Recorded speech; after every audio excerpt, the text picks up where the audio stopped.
Nous allons faire plusieurs lectures et nous allons poursuivre le sujet que nous avons abordé 2 fois de suite sur les vainqueurs. Car vous comprenez bien que Dieu voudrait que tous ses enfants soient des vainqueurs. Vous le comprenez ? Vous êtes sûr que quand Jésus sauve quelqu'un, c'est pour qu'il reste un vainqueur ? Pour qu'il fasse des progrès, oui. Et pourtant, nous le savons, beaucoup de gens ne le seront pas. Alors je réfléchis sur ce sujet d'une manière sérieuse, bien sûr, et j'ai compris qu'il était impossible d'être un vainqueur si nous n'amenions pas nos pensées captives à l'obéissance. C'est un texte qui est dans les 2 Corinthiens. On va le lire. Je sais que Dieu cherche des vainqueurs. Il les cherche, c'est sûr. Alors Paul exprime au travers de ce texte que le vrai combat, il n'est pas physique. Le combat, il est dans nos pensées. Vous le savez, tout ce qui se passe dans la tête de quelqu'un. Vous vous rendez compte s'il fallait écrire ce soir en rentrant tout ce que vous avez pensé dans la journée. Même rien que le résumé. Et ça vous prendrait combien de temps ? Toute la nuit, non ? Non, mais vous êtes d'accord avec moi, ce qui se passe dans les pensées. Et ce texte est clair. Nous poursuivons notre étude sur les vainqueurs, parce que c'est la volonté de Dieu que nous soyons dans la victoire. Et pour l'œuvre de Dieu, il faut que nous devenions des vainqueurs, pour que Dieu puisse bâtir son Église. Et tout ça, ça se passe dans nos pensées. 2 Corinthiens chapitre 10, au verset 3, il dit « Si nous marchons dans la chair, nous ne combattons pas selon la chair. » C'est vrai qu'il y a tout ce qui est humain. Alors, ce qui est humain n'est pas forcément charnel. Souvent, les chrétiens confondent de suite dès que... Voilà, moi je me souviens une fois, j'avais mangé un gâteau, tu te rappelles ? Il y a une chrétienne qui a dit « Ah, mais vous êtes chrétien ?» Ben oui. Je dis, vous savez qu'il y a des gens qui meurent de faim ? Ben oui. Ah, vous mangez un gâteau ? Ben oui. Alors j'ai eu une discussion, tu te rappelles ? On avait eu cette discussion. Il y a des gens, vous voyez, qui confondent l'humain, le charnel. C'est une grâce quand on a mangé. C'est une grâce. Bien sûr, il faut être sobre, mais voyez, le charnel, c'est pas ça. Le charnel, c'est ne pas comprendre le spirituel. Et c'est vrai que nous sommes dans un comportement humain, il y a des choses charnelles, et il dit, si nous marchons dans la chair, nous ne combattons pas selon la chair. Car les armes avec lesquelles nous combattons ne sont pas charnelles, mais elles sont puissantes. C'est ce qu'on va voir. Par la vertu de Dieu, pour renverser les forteresses, nous renversons les raisonnements et toute hauteur qui s'élève contre la connaissance de Dieu, et nous amenons toute pensée captive à l'obéissance de Christ. Donc, Paul compare nos pensées à des forteresses. Est-ce que vous vous rendez compte l'image que le Seigneur veut que nous ayons ? Nos pensées capables de produire un blocage, une muraille, un obstacle. Nos pensées. Donc ce soir, nous allons voir qu'il n'est pas possible d'être un vainqueur si nous ne nous occupons pas correctement de nos pensées. Je ne sais pas si j'aurai le temps de revenir sur ce texte, mais je vais prendre tous les textes que j'ai eus sur mon cœur dans la journée pour cette exhortation. Le deuxième, c'est dans le psaume 131, où David, je vous rappelle que David est roi, c'est un homme qui a beaucoup d'occupations. Les rois, on ne se rend pas compte parce que, bon, la Bible, tout est synthétisé sur le spirituel, mais je vous assure que les rois, ils ont des responsabilités incroyables. Rien que pour les réparations des routes, bien s'ils avaient des ministres, il a l'armée, etc., etc. Et regardez ce que dit David. Cantique de David, éternel. Je n'ai ni un cœur qui s'enfle, ni des regards hautains. Je ne m'occupe pas de choses trop grandes et trop relevées pour moi, loin de là.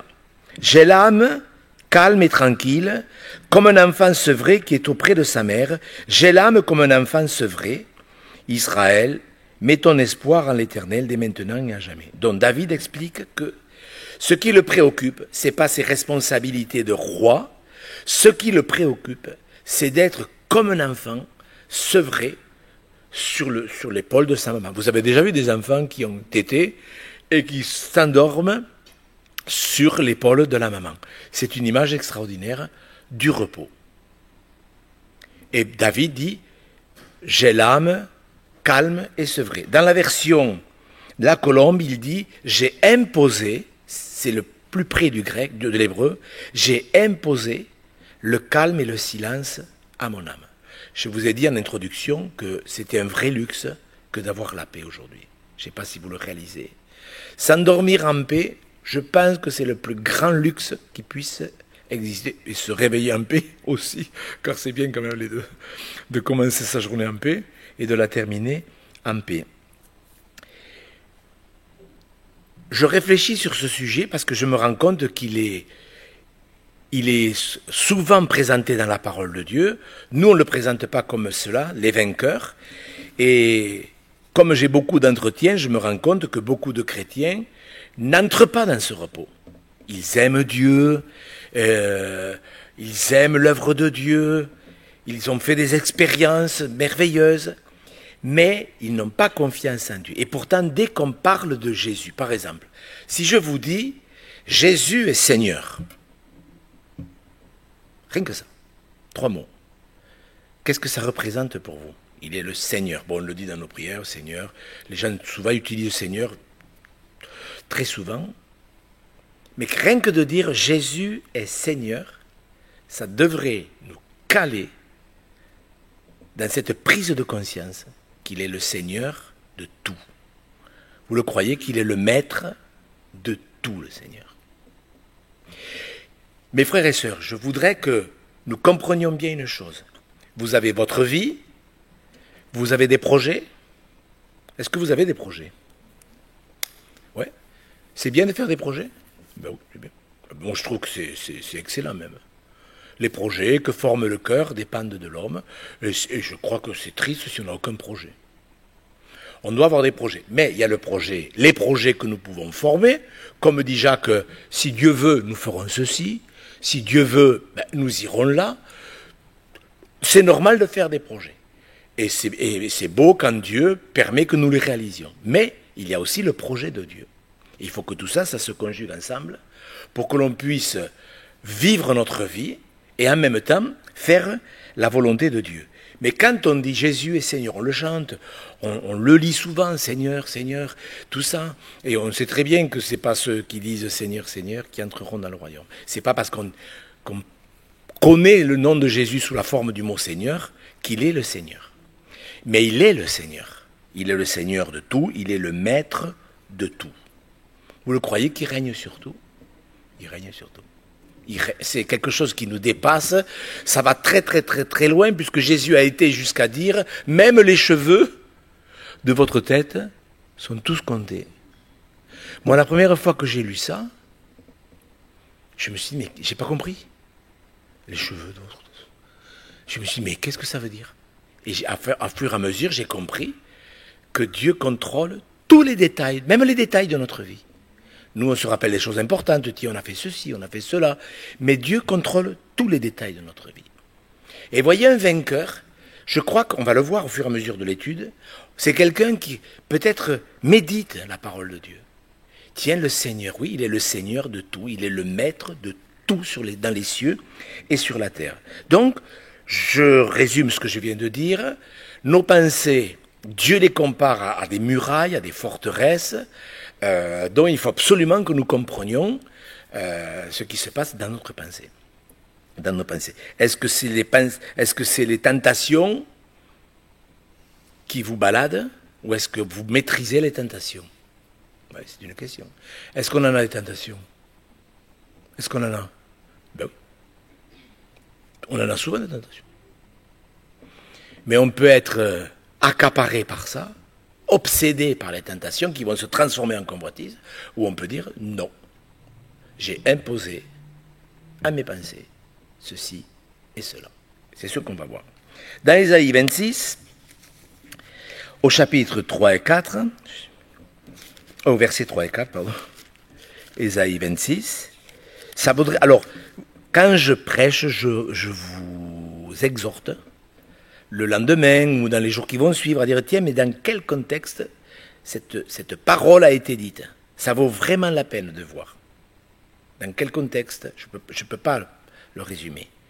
Ésaïe 26, ça commence à être compliqué, mais Dieu dit ceci, à celui qui est ferme dans ses sentiments dans la version du rabbinat, la version qui est très proche de l'hébreu, puisque c'est la version juive, il est dit à celui qui a le cœur ferme. Vous voyez, c'est que c'est des gens qui veillent sur leurs pensées.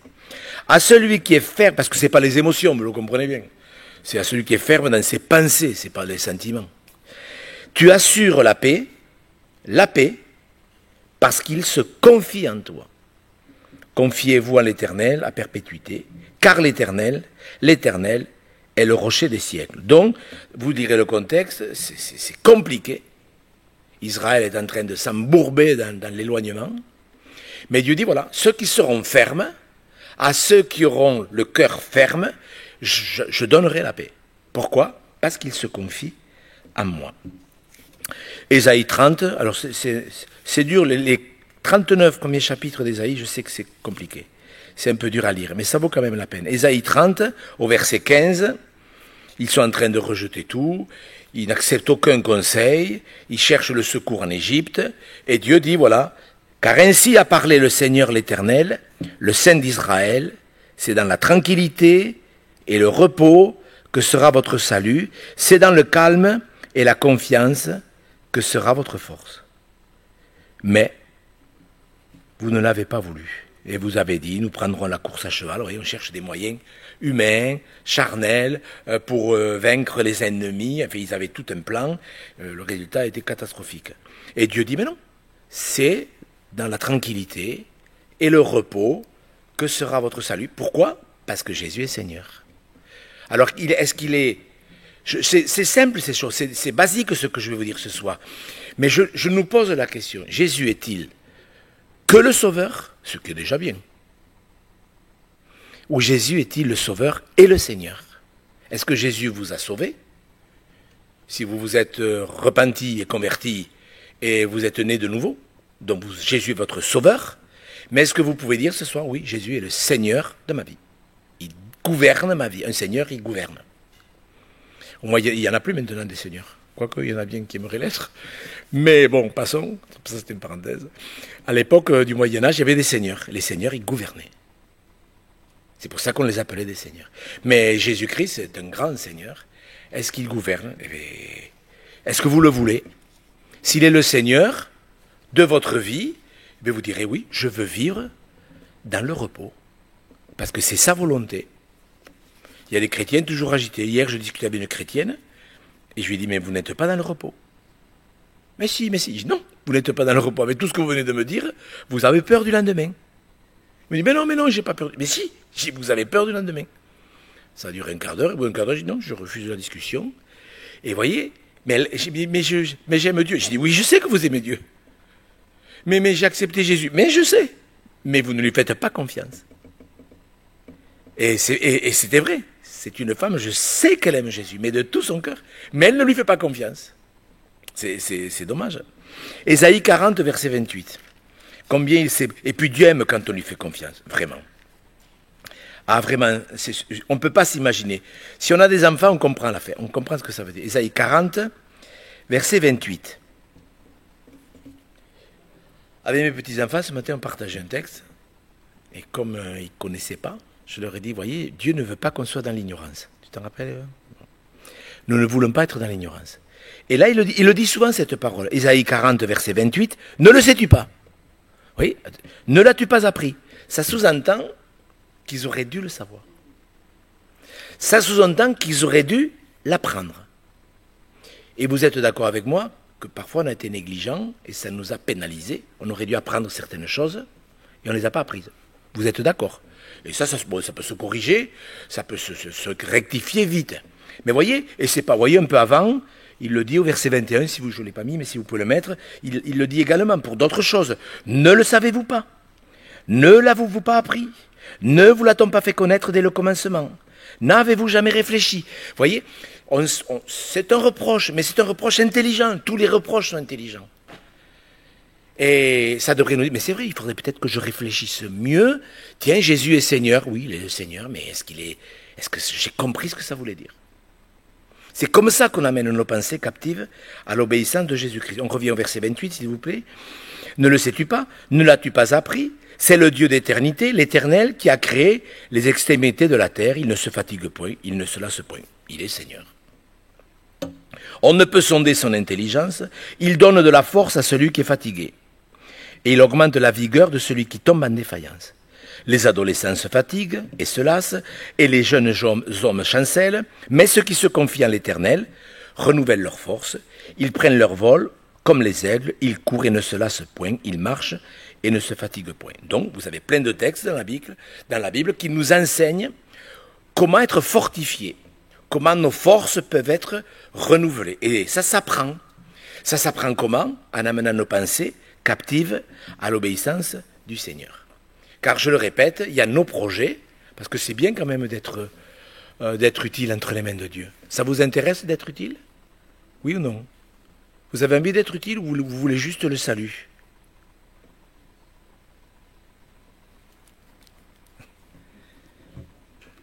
Comment? Être utile. C'est une bénédiction d'être utile, vraiment. Je plains les gens qui ne le sont pas. On voit bien qu'un vainqueur, c'est quelqu'un qui se confie à Dieu. Il croit, mais parce qu'on peut croire et ne pas se confier à Dieu. Vous êtes d'accord? C'est pas parce que je prêche l'évangile que j'ai confiance en Dieu. Vous le comprenez, ça? Oui ou non? Oui ou non? Ben oui. C'est pas parce que je joue du piano que j'ai confiance en Dieu. Même si je joue des cantiques. Alors, ça va très loin cette affaire. Je vais juste faire une parenthèse parce que je l'avais à cœur.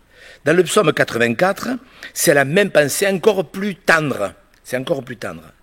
Parce qu'il compare cette grâce d'avoir des chemins tout tracés quand on se confie en lui. Vous voyez, psaume 84, versets 6, 7 et 8. Vous voyez, c'est des textes, il faudrait les méditer. J'aurais pu prendre que ce texte ce soir.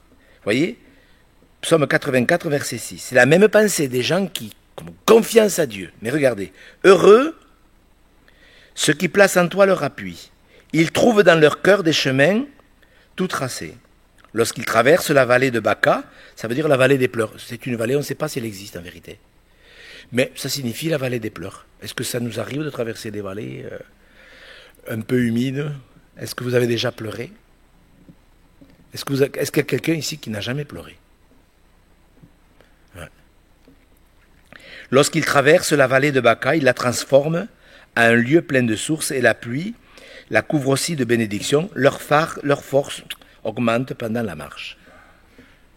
Une fois de plus, on voit des gens qui se confient en Dieu. Mais regardez, c'est pas l'exhortation de ce soir. Mais quand même, j'ai été poussé à vous parler du verset 6. Vous avez vu ce qui est dit? Heureux ceux qui placent en toi leur appui. Vous avez remarqué dans la Bible qu'il y a des textes sur le bonheur. Parce que, est-ce qu'on veut tous être heureux? Hein? Oui ou non? Ben oui. Et, voyez, ça pourrait ne pas être écrit. Il aurait pu être dit, les chrétiens se placent en toi leur appui. Mais vous avez remarqué que la vraie confiance, je ne parle pas de la croyance, la tradition, la religion, je parle de la confiance. Ceux qui se confient en Dieu, non seulement leur force est renouvelée, ils trouvent des chemins tout tracés. Vous savez, nous on est compliqués des fois avec la volonté de Dieu. Je sais, parce que moi je l'ai été. Mais la volonté de Dieu, elle est simple. Quand on obéit, on va le voir. On est dans la volonté de Dieu. Et Dieu dit là, heureux, ceux qui placent en toi leur appui. Est-ce que vous avez déjà réfléchi au bonheur dans la Bible? C'est quoi le bonheur pour vous? Si vous deviez écrire sur une feuille, parce que moi j'aime poser des questions, si vous deviez écrire, voilà, pour moi le bonheur, qu'est-ce que vous mettriez? Vraiment, vous m'aidez. Ça me touche vraiment. Heureux ceux qui placent en toi leur appui. Alors le bonheur, il y a 4 piliers dans la Bible. On ne va pas le voir ce soir, mais c'est pour vous dire que la confiance est un des piliers du bonheur. Ça vaut quand même la peine d'y réfléchir.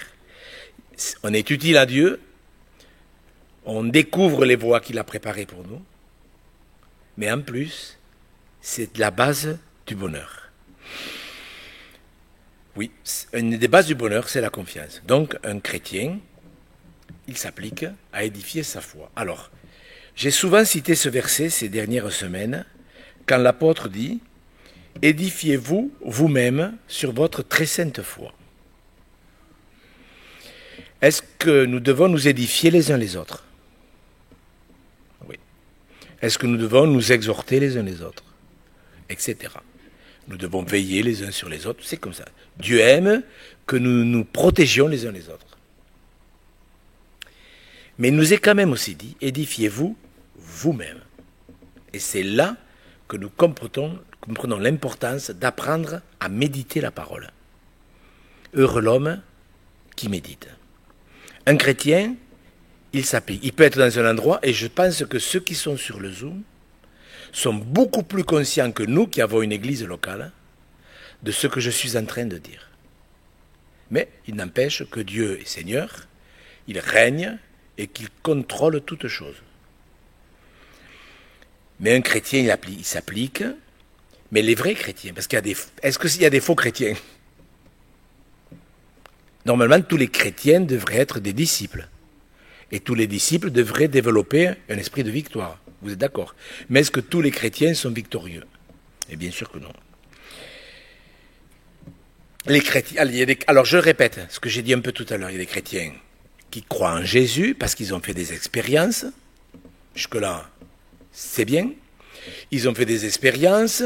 Ils ont compris que Jésus-Christ était mort sur la croix au calvaire et que le sang était le seul moyen pour obtenir le salut. Mais ils en sont restés là, parce que Jésus n'est que le sauveur. Et nous, il faut bien comprendre une chose, il faut que nous développions la confiance. Parce que je pense que s'il y a bien quelque chose qui attriste le Seigneur, c'est ça. Est-ce que vous avez des enfants? Est-ce que vous avez eu des enfants dans l'église? Oui. Tout le monde, vous avez des enfants? Bon, à peu près.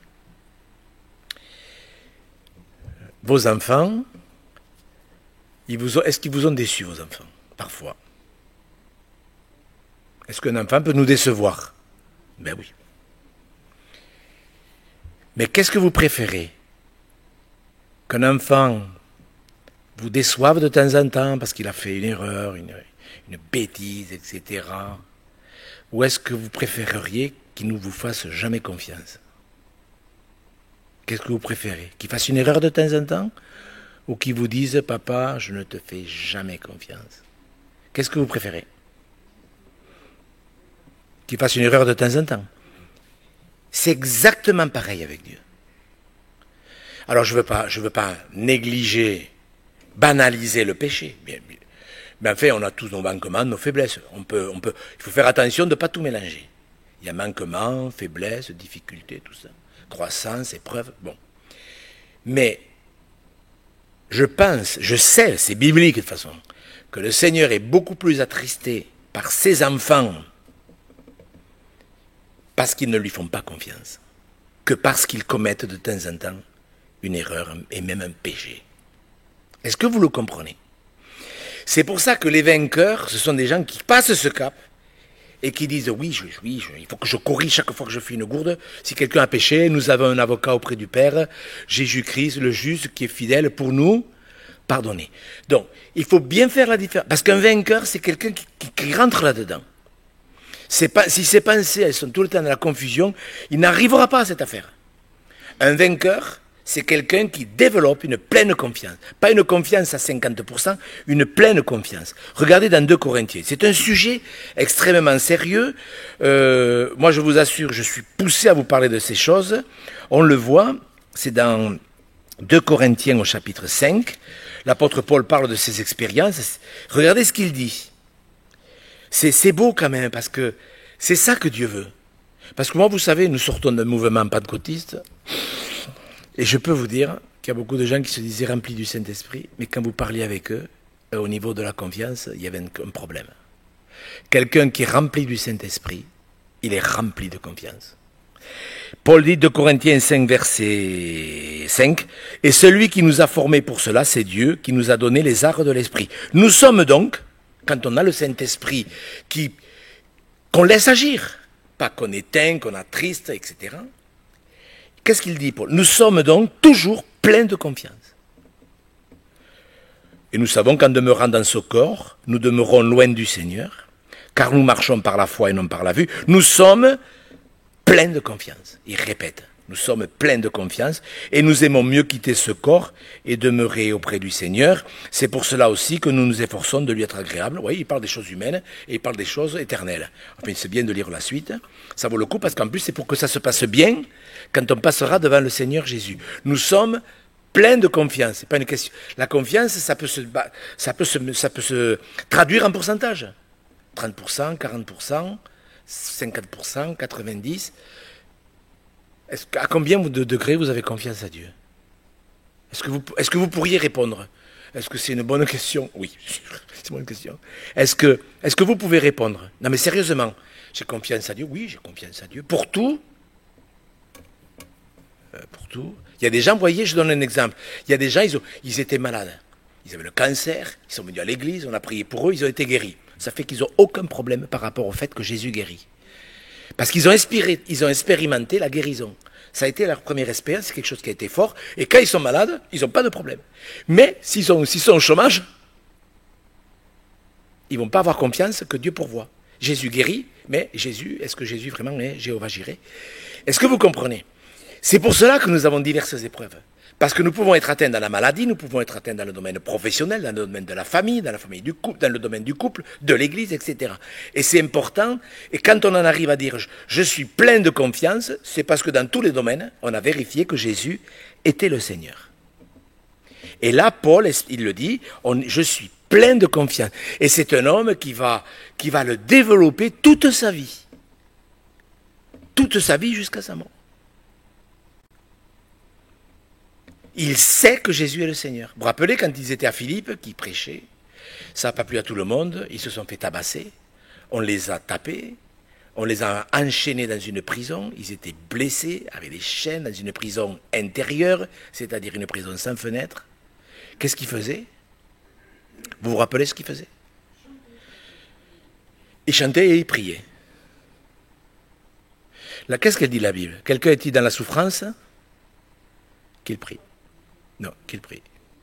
Quelqu'un est-il dans la joie? Qui chante des cantiques. Donc, il chantait et il priait. C'est ça la pleine confiance. Il priait parce qu'ils souffraient, ils avaient été battus, ils avaient des chaînes, ils savaient, vous savez, on ne se rend pas compte, mais ils étaient à l'étranger, c'était compliqué. Regardez les prisonniers aujourd'hui qui sont ceux qu'on a emprisonnés en Iran, je peux vous dire que même le gouvernement aura du mal à les faire sortir, je peux vous le dire. Là, n'en parlons pas à l'époque. Pourquoi je vous dis ça? Parce qu'ils obéissent. Écoutez bien cette pensée, parce que c'est le cœur de la méditation. Ils obéissaient à Dieu. Donc, la Bible dit, quelqu'un qui souffre, qu'il prie. Il priait. Quelqu'un est-il dans la joie, qui chante des cantiques, il chantait. Il faisait les deux, c'est pas incompatible. C'est pas incompatible du tout. On peut être dans le deuil, et en même temps dans la paix. Et Paul et Silas priaient et chantaient parce qu'ils étaient à la fois dans la souffrance et dans la joie. Pourquoi? Parce que Jésus était leur Seigneur. Et c'est ce que Dieu veut, pour nous, exactement. N'oublions pas une chose. J'ai dit tout à l'heure qu'un des secrets du bonheur, un des piliers du bonheur, c'est la foi. Mais tout est grâce. Et c'est vrai que un des deuxièmes piliers, c'est la grâce. Le bonheur et la grâce. S'il n'y avait pas la grâce, la foi, elle servirait à quoi? Elle servirait à rien. Est-ce que vous comprenez? La foi, ça nous permet d'exprimer cette confiance en Dieu, puisque c'est le même mot, la foi et la confiance. Mais s'il n'y avait pas la grâce, ça ne servirait à rien. Donc, tout est grâce, mais il nous sera fait selon notre foi. Et je répète, parce que beaucoup de chrétiens sont un petit peu en difficulté. La foi, c'est le même mot que confiance et le même mot que fidélité. C'est le même mot. Ça en dit long. Donc, ce n'est pas la tradition, c'est pas parce que je vais à l'église, c'est pas parce que j'écoute une réunion, c'est pas parce que je prie, c'est pas parce que j'ai ma tradition évangélique et un service dans l'église et que je prêche l'évangile que je vis par la foi. La foi, c'est la confiance. Alors, je voudrais maintenant qu'on soit soucieux de ce qu'on va lire. On va lire dans Luc au chapitre 17, au verset 1er. On va lire jusqu'au verset 5. Je vous demande d'être attentifs, parce que c'est vraiment une des clés des hommes et des femmes qui sont victorieux. Après tout ce que j'ai dit, ça va être facile à comprendre. Luc 17, Jésus enseigne. Jésus enseignait, vous savez. Jésus enseignait, il parlait, il faut regarder à qui il parlait. Des fois, il parlait au pasteur, ça se voit vite. Aux Sadducéens, il parlait aux pécheurs, il parlait aux disciples, aux apôtres, etc. Là, il parle aux disciples. Donc, il parle à tous les chrétiens. Il est impossible qu'il n'arrive pas des scandales. Donc, il est en train de les enseigner. Il savait que ses disciples avaient besoin de savoir ce que c'était un scandale. Il est impossible qu'il n'arrive pas des scandales, mais malheur à celui par qui ils arrivent. Il vaudrait mieux pour lui qu'on mette à son cou une pierre de moulin et qu'on le jette dans la mer que s'il scandalisait un de ses petits. Donc, un enseignement sur le scandale. C'est-à-dire, quand un chrétien rend un très mauvais témoignage, et à cause de son témoignage, il éloigne les gens de Dieu, surtout les nouveaux convertis. Le Seigneur dit, c'est grave. Deuxième enseignement, prenez garde à vous-même, si ton frère a péché, reprends-le, et s'il se repent, pardonne-lui. S'il a péché contre toi 7 fois dans un jour, pas dans un an, et que 7 fois il revienne à toi, disant, je me repens, tu lui pardonneras. Donc Jésus, écoutez bien mes frères et sœurs, Jésus les enseigne sur les scandales, sur le pardon continuel. Vous êtes d'accord que le pardon doit être continuel. Parce que c'est une chose de pardonner quelqu'un une fois, mais dans la même journée, pardonner quelqu'un, bon déjà 7 fois, ailleurs il va plus loin, puisqu'il va dire 70 fois 7 fois, ça veut dire 490 fois par jour, ça fait une fois toutes les 2 minutes si on dort 8 heures. Pardonner quelqu'un 490 fois dans la journée, bon, je ne sais pas si ça vous est déjà arrivé, mais enfin ça veut dire, l'enseignement, ça veut dire que le pardon doit être continuel. Pourquoi il y a tant de gens qui sont rétrogrades? Pourquoi il y a tant de chrétiens qui ne sont pas des vainqueurs? Pourquoi il y a tant de chrétiens qui se sont découragés? Eh bien parce qu'ils n'ont pas écouté cet enseignement. Le pardon, ça doit être continuel. Et si le Seigneur nous le demande, ben c'est qu'on peut le faire. Donc, regardez la réaction des apôtres, verset 5. Quelle est la vôtre? Les apôtres dirent au Seigneur, augmente-nous la foi. Est-ce que ça tenait debout? Ben oui. Enfin, ça a été spontané. Vous êtes d'accord avec moi? Spontanément, il se dit, il faut pardonner déjà 7 fois. Et ne pas être mauvais témoignage. C'est important pour vous d'être un bon témoin? Est-ce que c'est important pour vous de rendre un bon témoignage? Ben oui. Un vrai chrétien, il va être un bon témoin. Donc n'oubliez pas, Jésus est là, il y a les disciples, les apôtres. Alors là, il est parlé au début des disciples, là, il est parlé des apôtres à la fin, parce qu'ils ont attendu que les gens partent et que les apôtres ont dit, bon ben, augmente-nous la foi. Regardez bien, écoutez-moi bien, frères et sœurs, parce que si vous voulez être un vainqueur, ça passe par là. Jésus leur a pas dit, avancez-vous, je vais vous imposer les mains, et votre foi va grandir. Ça peut faire sourire, mais c'est quand même comme ça que ça se passe dans la majorité des églises aujourd'hui. On demande aux gens de venir pour leur imposer les mains. Et la foi, ce n'est pas un problème d'imposition des mains. Qu'est-ce que Jésus leur dit? Regardez bien. Alors je crois que l'imposition des mains, nous pouvons avoir un attouchement divin dans un domaine ou dans un autre. Ne me faites pas dire ce que je n'ai pas dit. Mais le Seigneur Jésus ne leur impose pas les mains. Le Seigneur Jésus leur donne 3 enseignements. Et lisons-les. Et le Seigneur dit, donc il répond à leur prière, augmente-nous la foi. Est-ce que c'est votre prière? Est-ce que vous pouvez dire ce soir, oui Seigneur, augmente-moi la foi? Vous pouvez le dire? Ben oui. Oui. Est-ce que ça peut plaire à Dieu? Ben oui, Seigneur, augmente-moi la foi. Et d'ailleurs la preuve, c'est que la réponse est donnée et elle nous est bénéfique. Qu'est-ce que Jésus dit? 3 choses. Si vous aviez de la foi comme un grain de sénévé, vous diriez à ce sycomore, déracine-toi, et plante-toi dans la mer, il vous obéirait. 1.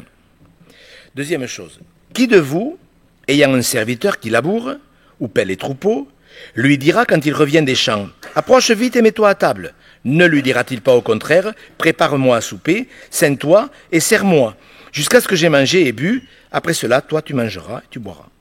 Doit-il de la reconnaissance à ce serviteur parce qu'il a fait ce qui lui a été ordonné? Deuxièmement, et troisièmement, vous de même, quand vous avez fait tout ce qui vous a été ordonné, dites, nous sommes des serviteurs inutiles, nous avons fait ce que nous devions faire. Un vainqueur, c'est quelqu'un qui médite. Je reviens à la question de Dieu, tu ne le sais pas, mais tu ne l'as pas appris. Et vous voyez, si on a 15 ans de conversion, Dieu, dans sa bonté, sa sévérité, pourrait nous dire, mais vous me demandez que votre foi augmente, mais n'avez-vous pas appris Luc 17? Alors, pardon Seigneur si on n'a pas appris. Mais, trois choses. La première, la grande foi, ce n'est pas une question de quantité, c'est une question de qualité. Si vous aviez de la foi comme un grain de sénévé. Un grain de sénévé, c'est un grain de moutarde, vous savez, c'est un peu comme une pellicule de cheveux. Parce que ce matin, quelqu'un me demandait à quoi ça ressemblait. Vous avez tous vu une petite pellicule, ça ressemble à ça, un grain de sénévé. Donc, le Seigneur met l'accent sur la qualité. La qualité, alors, juste une parenthèse, la qualité. Vous savez, quand on ajoute à la parole, quand on retranche, voilà, là on n'est plus dans la qualité. On est dans le compromis, on est dans le modernisme, l'arrangement. Et le problème des églises aujourd'hui, presque de la totalité des églises, c'est que l'on veut une foi de contrefaçon. La foi de qualité, c'est une foi qui ne retranche rien et qui n'ajoute rien à ce qui est écrit. Ce matin, avec les petits-enfants, on parlait de l'enlèvement de l'Église. Les morts en Christ qui vont ressusciter. L'enlèvement des chrétiens, franchement. Est-ce que ça ne peut pas quand même faire un peu sourire? Non? Non mais, je veux dire, vous lisez ça la première fois, tu n'es pas converti, les morts qui ressuscitent, les chrétiens qui ressuscitent. Vous avouerez que c'est quand même un peu... Il faut le faire. Vous êtes d'accord avec moi? C'est merveilleux. Vous êtes d'accord avec moi? Est-ce que vous le croyez? Vous le croyez parce que la parole est la vérité. La foi de qualité, ça passe par là. Dieu l'a dit, il le fera. C'est comme ça. Si vous aviez de la foi comme un grain de sénévé, et si vous voulez savoir si votre foi est une foi de bonne qualité, pas de quantité, c'est que ce que Dieu a dit, il l'a dit. Vous savez, moi j'entends toutes les semaines, oui d'accord, mais ça c'est pas Jésus qui l'a dit, c'est Paul qui a dit ça, c'est pas Jésus, est-ce qu'on peut le prendre comme parole inspirée? Moi je crois que non. Voilà, là je peux vous dire qu'on n'est pas dans la foi de la qualité. Toute l'écriture est inspirée. Et quand on commence à chercher un évangile à la carte pour faire que ce qui nous semble bon, on n'est pas dans la foi de qualité, je peux vous le dire. Même si on pense avoir une grande foi. Deuxièmement, je parle pour les vainqueurs, hein. C'est des gens qui veulent être victorieux. Donc augmente-nous la foi, Jésus leur dit, voilà, ça marche comme ça. Si votre foi est de qualité, votre foi augmentera. Et puis après, il parle du service.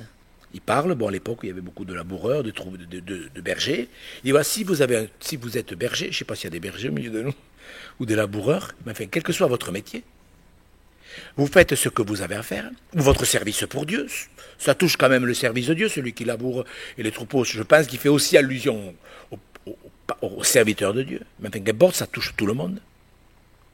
Si un serviteur de Dieu fait son travail à l'extérieur, mais quand il arrive à la maison, il continue à faire ce que Dieu lui demande. Vous avez remarqué? Qui de vous, qui est un laboureur, quand il revient des champs, il va continuer à servir son maître. Ça sous-entend que la vraie foi, elle est réelle et elle augmente quand on sert Dieu, pas qu'à l'église, mais quand on sert Dieu aussi à la maison. C'est une chose de servir Dieu à l'église, vous êtes d'accord avec moi? Ça n'est une autre de le servir dans sa maison. Et Jésus c'est simple en plus, vous voyez. C'est pour ça que nous devons apprendre à méditer. Ne l'as-tu pas appris? Eh bien oui, je n'ai pas appris, j'en ai honte. Eh bien je vais apprendre à mieux méditer la parole. Je lirai peut-être pas 52 chapitres, mais j'en lirai un et je chercherai à savoir l'enseignement qu'il contient. Et voilà, doit-il de la reconnaissance à ce serviteur parce qu'il a fait tout ce qui lui a été ordonné? Est-ce que vous êtes d'accord que Dieu nous donne des ordres? Alors c'est un sujet. Moi, un jour, quelqu'un m'a dit, ah moi, j'ai reçu des ordres toute ma vie par mon patron, moi, j'ai pas besoin que Dieu m'en donne. Je pense que cette personne n'a pas tout compris. Est-ce que vous pensez que les ordres de Dieu sont bons? Ouais. Un chrétien qui fait quelque chose, il peut le considérer comme un service. C'est un service, c'est un honneur. Mais si le Seigneur nous demande de faire quelque chose, ben quand même, c'est ce qu'il nous demande. Vous voyez, donc on voit cette personne qui n'ajoute rien à la parole, qui respecte tout ce qui est dit, c'est ça la qualité. Quelqu'un qui fait ce que Dieu lui demande. Et c'est pour ça que chacun d'entre nous, nous devons savoir ce que Dieu nous demande. Et c'est vrai que ceux qui placent en Dieu leur appui, ils trouvent dans leur cœur des chemins tout tracés et les choses elles se font petit à petit, naturellement. Un service se présente et on le fait. Voilà, ça se passe comme ça. Et puis le troisième point, vous voyez, c'est cet état de cœur. Vous de même, verset 10, s'il vous plaît. Quand vous avez fait tout ce qui vous a été ordonné, c'est Jésus qui parle. Dites, nous sommes des serviteurs inutiles, nous avons fait ce que nous devions faire. Voilà, ça s'appelle l'humilité. Et Dieu fait grâce aux humbles. Seigneur, tu me demandes de faire ça? Discrètement, personne ne voit. Il y a des gens, je m'adresse à ceux du Zoom. Plusieurs d'entre vous, vous avez un service de prière. Personne ne vous voit. Personne ne le sait. Personne ne vous gratifiera, vous dira merci. Mais quand vous passerez devant Dieu, le Seigneur vous le récompensera. Donc l'humilité, ça consiste à être tout simple. Si ce que je fais, ça se voit, bon, c'est comme ça. Mais que ça se voit ou que ça ne se voit pas, moi ce que je fais, je le fais de tout mon cœur pour le Seigneur. À l'église et à l'intérieur de ma maison. C'est exactement ça. La réponse au Seigneur qui dit « Augmente-moi la foi ». Quand Dieu dit « Revêtez-vous de toutes les armes », on en revient aux pensées, eh bien je le fais. Revêtez-vous de la ceinture de la vérité. C'est ça la vérité.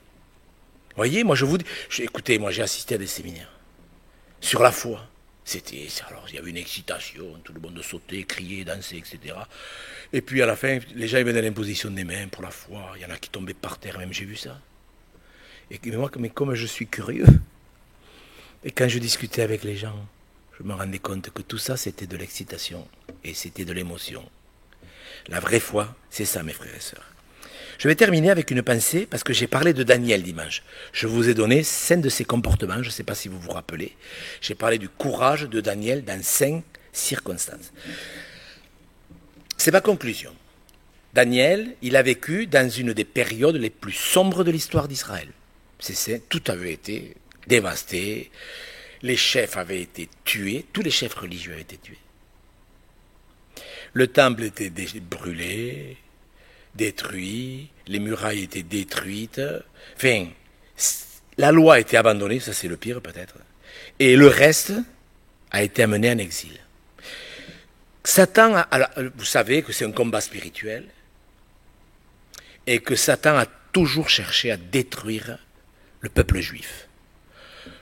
Bon, ça s'est passé 600 ans là, avant Jésus-Christ, et je pense que le diable, il devait être content.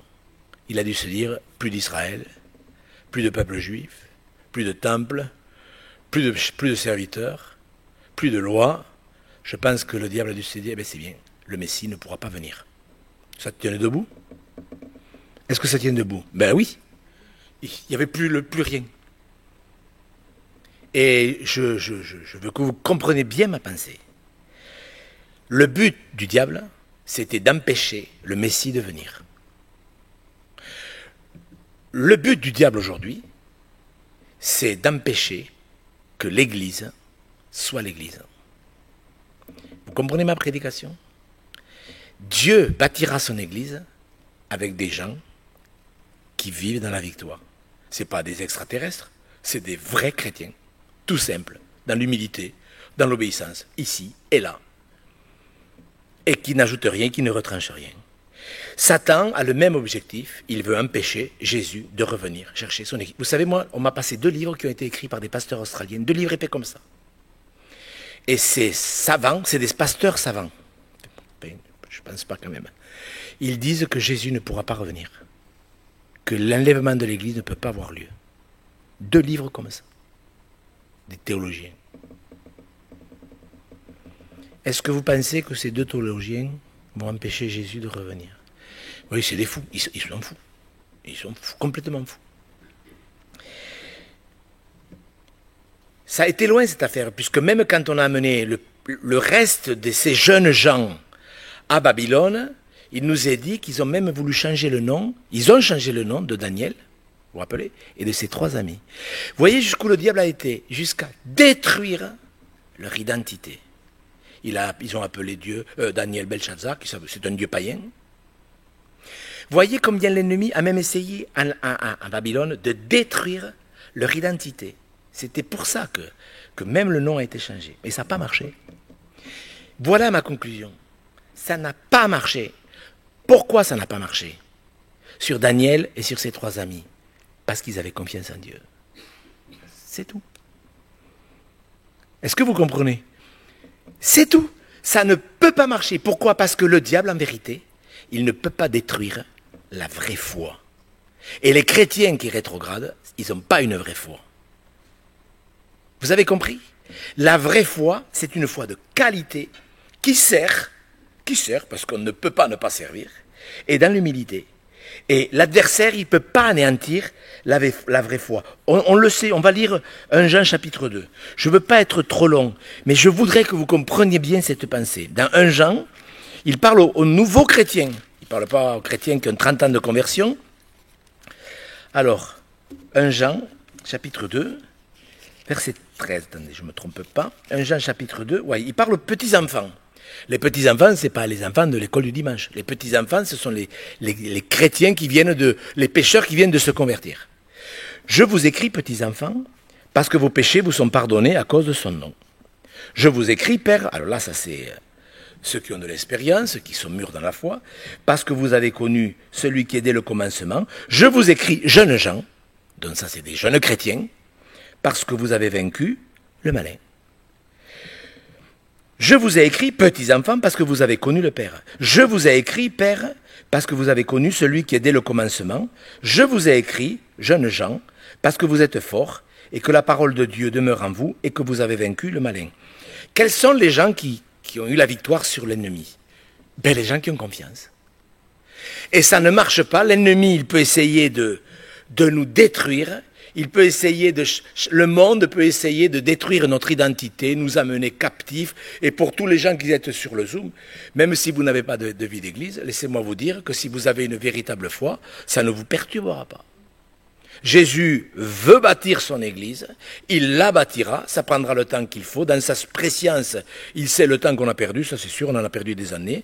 J'ai presque envie de dire que c'est pas trop grave. Oui, enfin bon, ça me dépasse quand même. Une foi vivante, c'est une foi qui ne négocie pas ce que Dieu dit. Et Daniel, c'est vrai que ça vaudrait la peine de relire certains textes de Daniel. Vous me donnez 5 minutes de plus? Daniel, vous savez qu'à cause de ce courage qu'il a eu de chercher Dieu pour comprendre, Dieu s'est révélé. Et il lui a révélé des choses en plus, pour vous dire, qui concernent notre génération. Par exemple, je veux que vous compreniez bien ce que c'est amener les pensées captives. Dans Daniel, au chapitre 7, je ne savais pas comment terminer ma prédication tout à l'heure, quand je me préparais, et j'ai pensé à ce verset. Il parle des temps de la fin, des ruses de l'ennemi, parce que c'est bien quand même de connaître les ruses de l'ennemi. Et il dit, Daniel chapitre 7, regardez bien, verset 25, il donne 3 ruses du diable. Alors on n'aura pas le temps de les expliquer, mais c'est pour vous expliquer que quand on a confiance à Dieu et qu'on a du courage, le Seigneur nous révèle, ne le sais-tu pas, ne l'as-tu pas appris. Daniel chapitre 7, verset 25, il prononcera des paroles contre le Très-Haut. Première chose. L'ennemi, ce qui le caractérise, c'est qu'il est toujours contre Dieu. Et ces paroles, c'est toujours contre Dieu. Tout ce modernisme, tout cet œcuménisme, etc., ces fausses doctrines, c'est le principe. Il opprimera les saints du Très-Haut, deuxième ruse, je vais juste en parler un peu, et il espérera changer les temps et les lois. Et les saints seront livrés entre ses mains pendant 3 ans et demi. Les 3 dernières années et demie, pendant la grande tribulation, je peux vous dire que les chrétiens, ils vont charger. Ceux qui se convertiront, parce que les vrais chrétiens, ils seront enlevés avant. Il opprimera les saints du Très-Haut. Une des ruses du diable, c'est de nous opprimer, de nous déprimer, de nous décourager. Il opprimera. Une de ces ruses, c'est pour ça qu'il faut amener nos pensées captives. C'est pour ça qu'il faut tout le temps méditer la parole. Vous savez, moi je pensais à ce verset tout à l'heure, je bénirai l'Éternel en tout temps. Vous avez remarqué que David souvent dit cela, je bénirai, je louerai l'Éternel en tout temps. Qu'est-ce que ça veut dire? Ça veut dire que ses pensées sont captives et qu'il est tout le temps captivé par les bénédictions du Seigneur. Il opprimera les saints du Très-Haut. Je vous explique, je termine avec ce que j'ai commencé, les pensées. L'oppression satanique, ce n'est pas des combats physiques, ce n'est pas des combats avec des épées. Ce n'est pas contre la chair et le sang, c'est un combat dans les pensées. Il opprimera les saints du Très-Haut, et une des tactiques de l'ennemi, c'est le lavage de cerveau. Les gens qui sont en dépression, ils subissent un lavage de cerveau. Vous vous rappelez Goliath? Qu'est-ce qu'il a fait Goliath? Il a paralysé tout le peuple de Dieu. Pendant 40 jours, matin et soir, donc 80 fois, il leur a dit, vous êtes des esclaves de Saül, vous n'y arriverez pas, vous ne pouvez pas avoir la victoire. 80 fois, ils étaient tétanisés. Dans leur pensée. C'était dans leur pensée. Vous n'êtes pas à votre place, etc. Et c'est pareil aujourd'hui. L'ennemi fait pareil. Il peut dire aux chrétiens, ouais, mais l'Église, elle n'a plus rien à faire sur la terre. Vous êtes étrangers, pèlerins sur la terre. Est-ce que c'est vrai qu'on est étrangers sur la terre? Ben oui. Et le diable, il peut utiliser des textes bibliques, vous inquiétez pas, il se gênera pas. Et il va utiliser même des textes bibliques pour nous décourager. Dans nos pensées, il opprimera les saints. C'est quelque chose dans la tête, dans le cœur, dans les pensées. Et Daniel ne s'est pas fait avoir, et David ne s'est pas fait avoir. Pourquoi? Eh bien parce que David, il obéissait. Vous voyez, il obéissait. Son père lui avait dit la veille, écoute David, demain tu iras dans la vallée de Héla, et tu apporteras du fromage et du pain à tes frères, et tu verras comment ils se portent. David aurait pu dire, écoute, en plus il avait déjà reçu l'onction pour être roi. Il aurait pu dire à son père, écoute les frangins, franchement, envoie quelqu'un d'autre, parce que moi franchement, ça va mal se passer. Est-ce qu'il aurait pu désobéir? Est-ce qu'il aurait pu dire, écoute papa, franchement, je préférerais que tu envoies un... Est-ce qu'il aurait pu envoyer un serviteur? Vous comprenez ce que c'est la vraie foi? La vraie foi, notre Père nous demande quelque chose, ça nous plaît pas trop, ça fait rien, je le fais. Et est-ce qu'il a bien fait, David, d'obéir? Ben, vous vous rendez compte? La vraie foi, c'est ça. Il est notre Père, il est le Seigneur. Et où nous nous comportons comme David, comme Daniel, et les ruses de l'ennemi ne peuvent pas marcher. Quand quelqu'un amène ses pensées captives à l'obéissance, voilà le résultat. Et ce que je vous ai dit ce soir, c'est exactement le comportement pratique des chrétiens. Dieu a dit quelque chose, il l'a dit. Je bénirai l'Éternel en tout temps, sa louange sera toujours sur ma bouche. C'est pour ça que c'est bien de dire, voilà, je suis comme un enfant sevré sur le sein de sa maman. J'ai l'âme calme et tranquille. Ce soir, je m'endormirai en paix, parce que Jésus est le Seigneur. Il garde ma maison. Vous croyez que Dieu vous protège? Que les anges vous protègent? C'est écrit que les anges sont nos protecteurs. Quand vous allez être au ciel, avec moi, je pense qu'on va être bouleversé quand le Seigneur nous montrera la multitude de fois il nous a gardés sur la route. Pourquoi tu ris, ma femme? Ma femme se moque de moi. Vous croyez que Dieu nous a gardés des multitudes de fois? Ah ouais. Moi je le crois vraiment. Il est le Seigneur. Que son nom soit béni. Il cherche des vainqueurs. Nous, on veut des méthodes d'évangélisation. Seigneur, il faut évangéliser, il faut distribuer des prospectus. Écoutez-moi. Ce que Dieu veut, c'est des gens qui amènent leurs pensées captives à l'obéissance. À celui qui vaincra. C'est un choix. Vous pouvez dire oui, c'était intéressant comme exhortation, ou pas. Mais une chose est certaine, si nous vivons cela, si nous avons cette simplicité d'enfant, Vous savez, quand je pense par exemple au baptême, le nombre de gens, ah, moi, pourquoi me faire baptiser? J'ai été baptisé petit. Vous voyez, c'est des gens qui n'ont pas la foi. Nous avons un Dieu qui nous a tout donné pour que nous soyons des vainqueurs, que son nom soit béni. On peut le remercier ensemble. Vous qui êtes sur le Zoom, vous qui écouterez cette exhortation en différé, est-ce que nous voulons apprendre? Est-ce que nous voulons recevoir? Est-ce que nous voulons lire et méditer? Oui. Heureux l'homme qui médite, qui se confie en Dieu, il trouve dans son cœur des chemins tout tracés. Prions et demandons à Dieu que ces choses soient repassées dans notre cœur afin de pouvoir les vivre. Éternel notre Dieu, nous voyons comment tu as utilisé certains hommes et certaines femmes dans ta parole parce qu'ils se sont appliqués à te respecter. Et nous voulons faire partie de ces hommes qui, comme Daniel, comme David, comme Déborah, comme Marie de Béthanie, nous voulons être comme ces croyants qui ont pu faire mouvoir ton bras sur la terre parce qu'ils avaient confiance en toi. Et avant de nous séparer, Seigneur Jésus, ensemble, nous faisons cette prière, nous te faisons cette prière. Apprends-nous, que nous apprenions, que nous comprenions, parce que nous croyons que tu nous as tout laissé pour que nous soyons tous des vainqueurs, utiles à ton œuvre, pour que tu puisses bâtir ton Église. Seigneur, accorde-nous cette joie sur la terre, de pouvoir travailler avec toi pour que ton Église soit construite. Que ton nom soit béni, Seigneur Jésus. Amen.